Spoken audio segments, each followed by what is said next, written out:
I think he's ruined our reputation on a world stage. I think he's allowing the Taliban to direct our reputation, but more importantly, our foreign policy. When you have countries such as the UK and France that are in Afghanistan for only one reason, that America was attacked, that are begging us to extend the deadline past the 31st so they can get their citizens out, that the president sides with the Taliban because the Taliban told him when, that is a very sad day for America. Nothing like McCarthy when he does that serious thing. On the political fallout for Joe Biden, our friend John Allen writes this today, quote, "The damage from bipartisan criticism and the potentially long arc of the war's aftermath could put his fellow Democrats in further jeopardy in next year's midterm elections and harm his agenda if they see a need to distance themselves from him." So, back with us tonight, James Carville, veteran Democratic strategist who rose to national fame with the Clinton campaign effort. He is co-host of the Politics War Room podcast. And Mike Murphy, veteran Republican strategist, co-director of the Center for the Political Future at the University of Southern California. He is co-host of the Hacks on Tap podcast. Gentlemen, good evening to you both. James Carville, let's get right to the politics of that. You heard McCarthy, Biden has embarrassed the United States on the world stage, speaking on a network that has consistently covered this along these lines. Joe Biden has turned his back on these people, but we do not want any of them coming here. James, do midterm voters in 2022 carry foreign policy along with them when they go to vote? Well, first of all, there's no elegant way to lose a war. We lost this war 15 years ago. All Joe Biden was doing is telling us what time it is. And the hysterical and stupid coverage of the mainstream press, it's been awful. Just read New York Magazine, Josh Marshall on Talking Points. What's hurting Biden's approval now more than anything is this virus has come back when people thought that it was not. But it's kind of hard to know. And Admiral Mullen, who's one of the most courageous people in uniform, said, look, I was just wrong about this in 2011.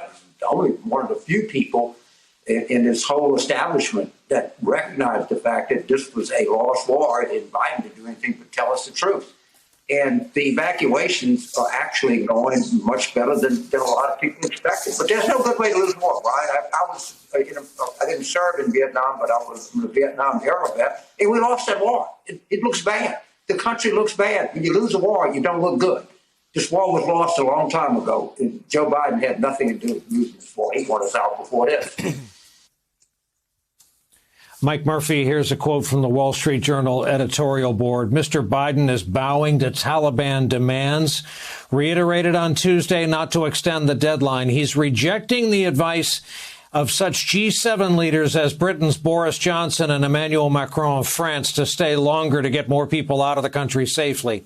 And he is abandoning thousands of Afghans who fought with the U.S. and NATO to the Taliban's brand of retribution. Mr. Biden has negotiated with the Taliban from a position of weakness. There's a lot there, Mike, including imagine ignoring the advice of Boris, it's the same as the flu, Johnson, and imagine pointing out that the deal came during the Trump administrations. Are Republicans right to weaponize this, knowing the pictures of Pompeo, knowing the role the Trump administration played?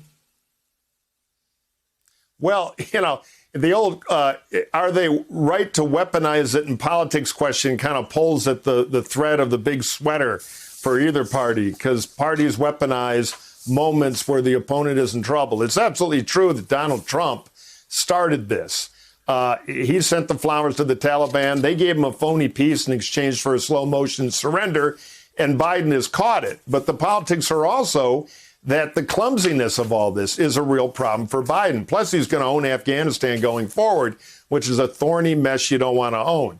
He can debate the larger question of should we be out. I think most people agree with Biden that we had to get out, but that's not where the debate is. The debate is the status quo.